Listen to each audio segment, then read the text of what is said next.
Assalamualaikum warahmatullahi wabarakatuh. Perkenalkan, saya Wulan Cahyani Fitri, calon guru penggerak angkatan 9. Pada kesempatan pagi ini, saya akan mewawancarai Kepala SMA Negeri 13 Semarang, Bapak Rosmianto SPD MPD. Selamat pagi, Bapak. Selamat pagi, Bu Wulan. Sehat, Pak Ros? Sehat.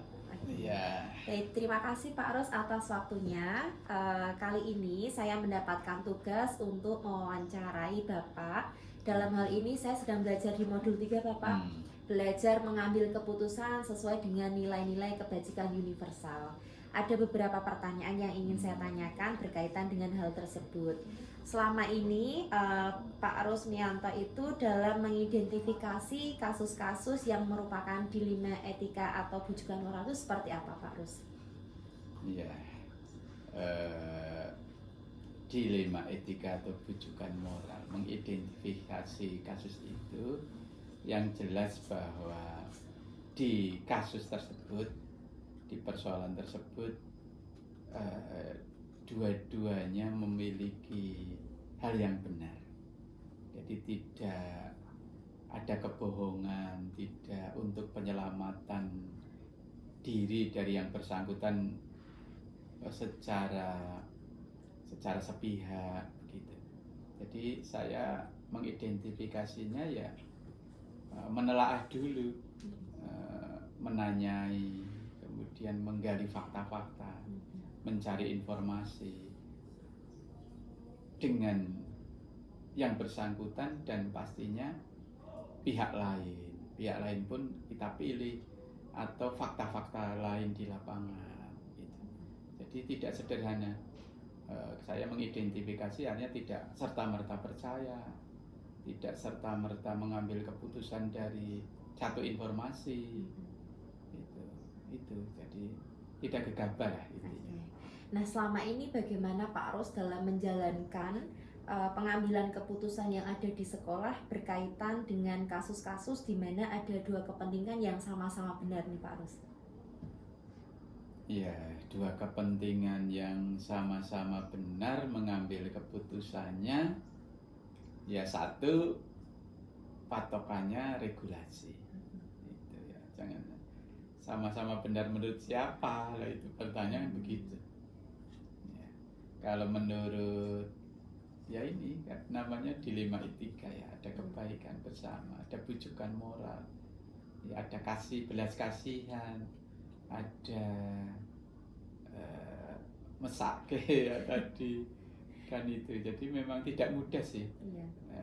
Ini perlu kearifan, kadang-kadang perlu kebijakan gitu ya. Kebijakan kadang-kadang keluar dari regulasi, tetapi sepanjang tidak melanggar prinsip-prinsip keadilan ya, kebenaran, tidak melanggar sesuatu hal yang mendasar prinsip, artinya ya yang artinya melanggar bukan berarti melanggar yang tidak mendasar, boleh bukan ya. Yeah. Artinya intinya kita sama-sama menyelamatkan marwah ya, martabat, kewibawaan, etika ya, norma-norma kedinasan terjaga dan tidak ada sesuatu kebohongan di antara kita ya. Saya pikir lakukanlah ya keputusan di dalam dilema etika itu. Begitu. Berarti pengambilan keputusan yang ketika ada dilema etika sama-sama benar itu melalui prosedur di mana Pak Ros melihat regulasinya terlebih dahulu gitu, Pak. Iya. Nah, kira-kira hal apa saja yang selama ini dianggap Pak Ros efektif dalam pengambilan sebuah keputusan pada kasus-kasus dilema etika? Pengambilan yang efektif itu kasus by kasus sih ya. Itu tidak bisa satu efektivitas efektif untuk yang lain gitu. Jadi, tetapi secara general sih memang kalau dilema etika itu jangan sampai jangan sampai ini contoh kasus by kasusnya begini. Supaya efektif ya saya ambil contoh ya. Iya. Ini memang agak ya ini itu pengalaman aja menarik ini ya. Iya. Guru guru itu atau wakil kepala sekolah aktivitasnya untuk sekolah tinggi. Iya, Ya. betul. Tinggi sekali, berperan keluar mengisi semua kegiatan sekolah sibuk. P5 penyiapan P5 untuk besok hari misalkan. Iya. Itu sampai lembur-lembur di sekolah mendampingi dengan timnya. Itu dengan timnya. Tiba-tiba lupa presensi paginya. Nah, ini. Padahal secara fakta guru tersebut Hadir ya Pak ya. hadir sampai pulang malah jam 8 malam Iya. lebih. Tapi secara presensi sinaga, fakta yang lain, secara kedinasan, TAP tidak absen pulang. Ini kan Iya. dilema etika. Betul. Itu. Nah, bagaimana solusi ini? Hmm. Apakah kepala sekolah dengan gampang, nanti tak buatkan surat tugas? Iya. Itu. Ini kan bujukan moral ini. Iya. Kita karena kepercayaan, maka orang harus percaya. Itu. Ini pasti tidak. Tapi kan kita tidak begitu. Kita gali. Itu. Kita tanya di sini dengan siapa saja mendampingi anak-anak. Iya. Misalnya dengan si X, ya X tanya sampai jam berapa, oh benar di sini. Berarti mencari faktanya terlebih dahulu ya Pak Arus. Iya, kemudian kalau solusinya kan harus ada, kalau dinas luar. Iya. Untuk dinas luar kita mencari solusinya. Ya, solusinya kalau masa ini dinas luar di dalam sekolah. Terus gali lagi, cari fakta-faktanya ini. Selama di sekolah ini ada kepentingan apa keluar? Oh, ternyata juga saya menuju ke sekolah X untuk diskusi tentang terkait program itu. Iya.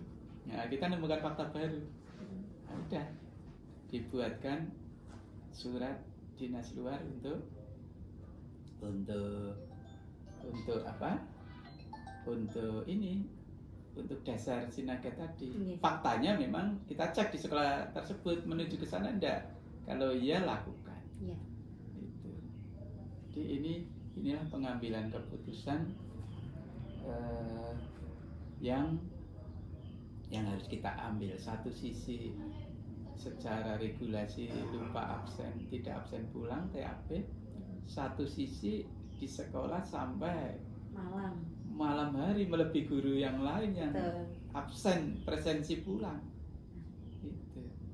Tetapi ini tidak bisa, nanti yang penting jangan ini nanti menjadi kebijakan ini menjadi kemudahan bagi yang lain, menjadi apa ya?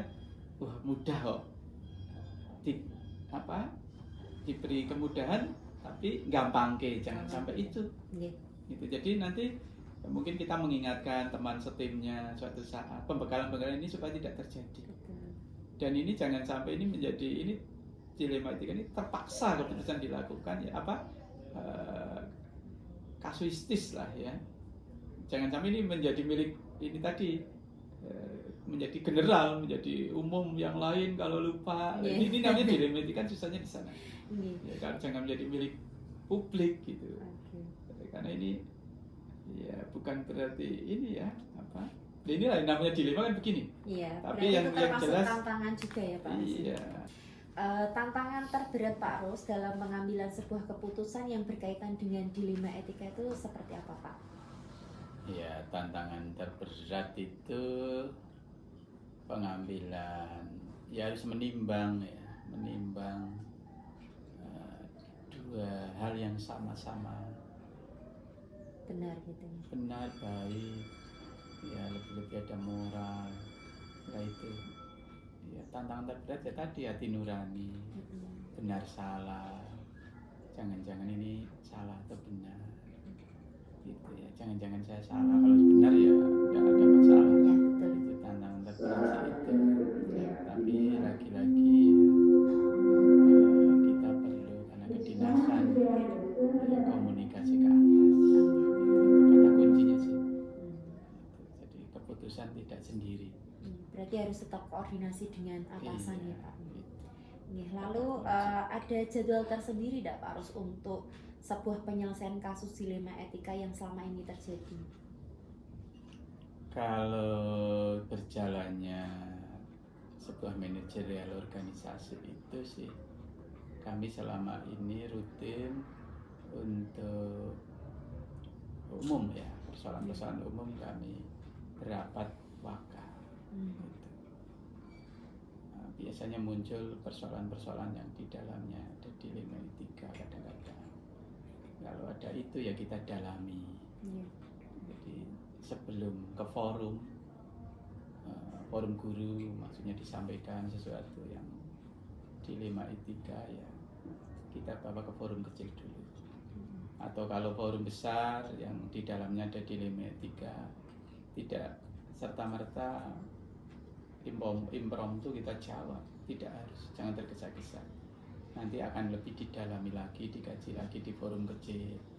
Setelah itu baru kembali lagi ke forum besar. Jadi tidak ada ketergesa-gesaan. Itu masalah waktu. Lalu faktor atau apakah ada orang yang selama ini mempermudah dalam pengambilan keputusan Pak Arus? Ya sebetulnya sekolah selaku lembaga itu kan ada tugas pokok fungsi. Ya. Jadi persoalan yang terkait dilema etika itu lebih kepada jabatan yang mana begitu kira-kira melibatkan ini di bawah tupoksi siapa gitu. Itulah yang mestinya kepala sekolah selaku pimpinan untuk mengajak diskusi gitu. Ya, tentunya kadang-kadang pengalaman guru terbaik atau senior-senior yang sudah pernah menjabat di bidang itu juga tidak salahnya dilibatkan. Jadi keputusan tidak wamenso lah istilah saya, tidak juga itu. Jadi itu orang-orang yang kadang-kadang partner bagus untuk penyelesaian. Selain tentunya sekali lagi kalau memang itu cukup di level sekolah, kalau sekolah dirasa kita kalau ini bukan solusi yang terbaik ya ke atas, itu aja. Nah, dari semua hal yang telah disampaikan Pak Arus tadi, pembelajaran apa yang dapat Pak Arus petik dari pengalaman selama menjadi kepala sekolah dalam mengambil sebuah keputusan dilema etika? Ya. Satu, pengalaman yang harus dipegang dalam persoalan dilema etika. Satu, jangan tergesa-gesa mengambil keputusan. Yang kedua, bicarakanlah dalam forum kecil dengan bidang-bidang yang membidangi atau personal-personal yang punya pengalaman yang baik. Kalau di level itu belum kita selaku pimpinan merasa belum sebuah keputusan yang baik, ya naiklah ke atas untuk menyampaikan saran-saran keputusan yang terbaik. Di luar itu harus dipayungi prinsip kita harus menguasai atau mencari kalau belum punya regulasi yang ada yang menjadi pegangan. Dari dua sisi itu yang harus kita pegang, regulasi dua sisi karena dua-duanya baik. Saya pikir itu. Terima kasih Pak Arus. Jadi dapat saya simpulkan ya, artinya dalam pengambilan sebuah keputusan sebagai pemimpin pembelajar itu yang pertama tidak boleh tergesa-gesa, kemudian ada kolaborasi melalui forum kecil dengan berbagai pihak yang membidanginya. Kemudian jika memang tidak ada solusi baru kita berkolaborasi dengan atasan, dan yang terakhir tentunya tidak menyalahi regulasi. Seperti itu nih Pak Arus. Terima kasih Pak Arus atas kesempatan dan waktunya. Saya menjadi menambah pengalaman bagi saya untuk ke depan. Semoga hal ini bermanfaat dan bisa kami aplikasikan jika kami menjadi pemimpin pembelajar ke depannya. Terima kasih Pak Arus. Sama-sama, sukses selalu Bu.